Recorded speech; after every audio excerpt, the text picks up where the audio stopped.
What is up, YouTube? In today's video, I'm going to be doing a review of this Amazon brand Solimo digital tire inflator. So guys, ये inflator मैंने just अभी निकाला है box से and इसके साथ सिर्फ एक मैनुअल आया है एंड मैनुअल में अगर आप देखोगे तो यहाँ पे एक डायग्राम है which explains all the functions of the inflator. So guys, ये इसकी पावर केबल काफ़ी लंबी है एंड आराम से चारों टायर्स तक पहुँच जाती है. बस अब मुझे ये एक चीज़ चेक करना है कि ये स्टेपनी तक पहुँच पाएगा कि नहीं.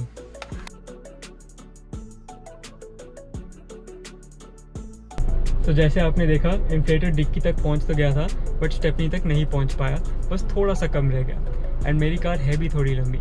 सब 4 मीटर सेडान्स एंड हैचबैक्स के लिए तो बिल्कुल प्रॉब्लम नहीं होनी चाहिए, स्टेपनी तक आराम से पहुंच जाएगा. तो इस इन्फ्लेटर के फंक्शंस देख लेते हैं. एक अच्छी चीज़ ये है कि यहाँ पे एक लाइट दी गई है.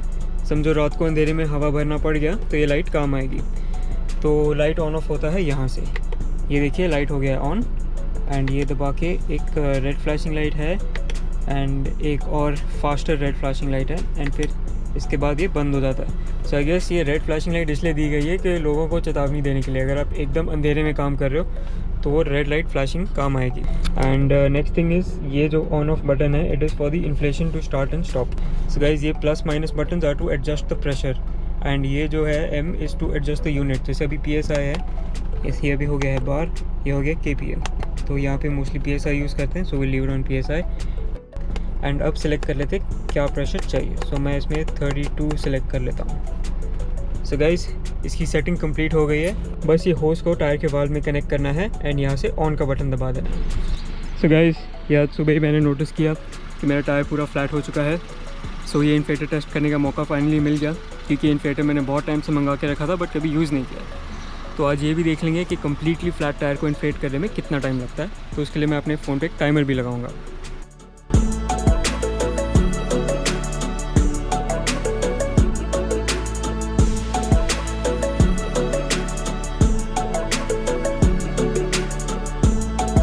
So इसमें the pressure is already set to 32, so I just have to press the start button.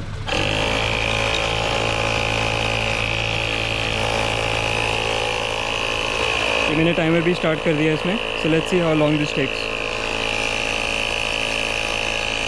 इस पोर्टेबल इन्फ्लेटर होने का सबसे बड़ा एडवांटेज ये है कि कभी आपका टायर फ्लैट हो गया तो आपको कार जैकअप करके टायर बदलने की ज़रूरत नहीं है, जिसमें बहुत मेहनत और टाइम लग जाता है.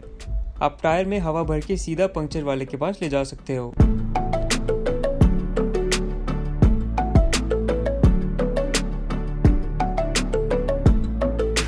सो गाइस इसमें पता नहीं आपको टाइम दिख रहा है कि नहीं, but it's about 3 minutes and 54 seconds.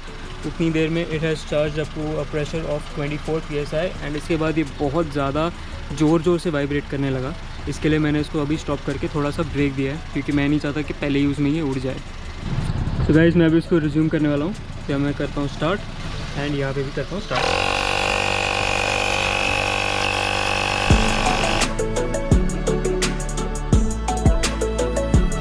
So guys ये 32 तक आ गया था, लेकिन इसमें ऑटो कट ऑफ फंक्शन नहीं है, इसको मैन्युअली ही बंद करना पड़ेगा.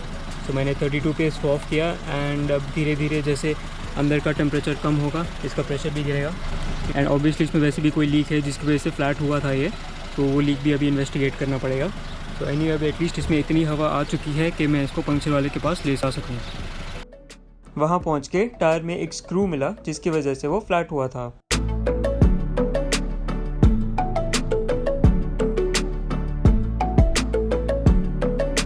So guys, इस टायर इन्फ्लेटर ने सिर्फ 5 मिनट लगाए मेरे फ्लैट टायर को 32 PSI तक भरने के लिए, which according to me is pretty good, because इसका मेन फंक्शन यही है कि टायर में जब हल्का सा प्रेशर ड्रॉप हो तो उसको टॉप अप करना, ना कि बिल्कुल फ्लैट टायर को भरना. हाँ आप कभी कभी कर सकते हो जैसे मैंने आज किया, बट रेगुलर बेसिस पे नहीं. एंड चारों फ्लैट टायर्स को एक टाइम पे तो बिल्कुल भी नहीं भर सकते, क्योंकि ये ओवरलोड होके बंद पड़ जाएगा. There are a few things that you need to be careful of. And सबसे पहले ये है कि कितना प्रेशर भरना है टायर में. एंड ये आपको पता चलेगा अपना डोर खोल के. नीचे एक स्टिकर लगा होता है एंड वो बताता है कि आगे और पीछे के टायर्स में कितना प्रेशर होना चाहिए. एज यू कैन सी आगे एंड पीछे दोनों टायर्स में 30 PSI रखना है. अगर इससे थोड़ा ऊपर नीचे रखेंगे तो आपके माइलेज पे इफेक्ट हो सकता है.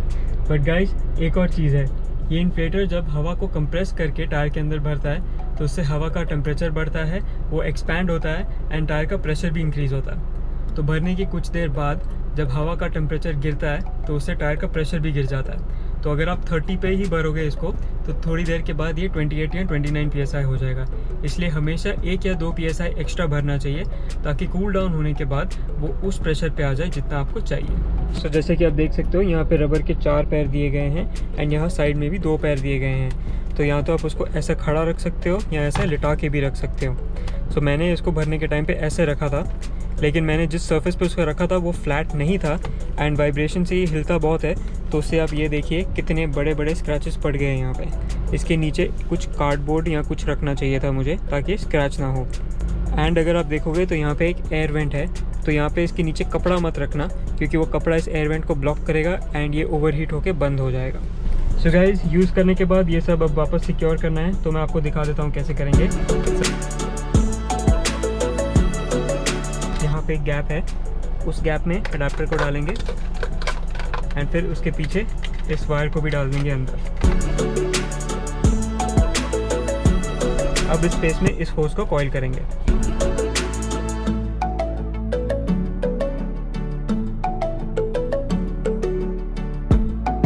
सो गाइस, ये पूरी तरह सिक्योर हो चुका है एंड आप देख रहे हो कि कितना छोटा और कॉम्पैक्ट है, जो कि बहुत बढ़िया है क्योंकि आप इसको कार में कहीं पे भी रख सकते हो। यहाँ ग्लव बॉक्स में भी ये फिट आ सकता है, या नहीं तो आप डिक्की में इसको रख सकते हो। So guys, my final verdict on this inflator is that it's a great product. इसका साइज़ बहुत छोटा है, कॉम्पैक्ट है, कार में रखना बहुत ईजी है, इसकी कैपेसिटी भी बहुत अच्छी है, काफ़ी जल्दी इन्फ्लेट कर लेता है टायर्स को एंड प्राइस भी इसका बहुत सही है। सो अगर आप सोच रहे हो ये प्रोडक्ट खरीदने का तो मैं रेकमेंड करूँगा कि definitely go for it. So guys, that's all for today's review and I will see you next time.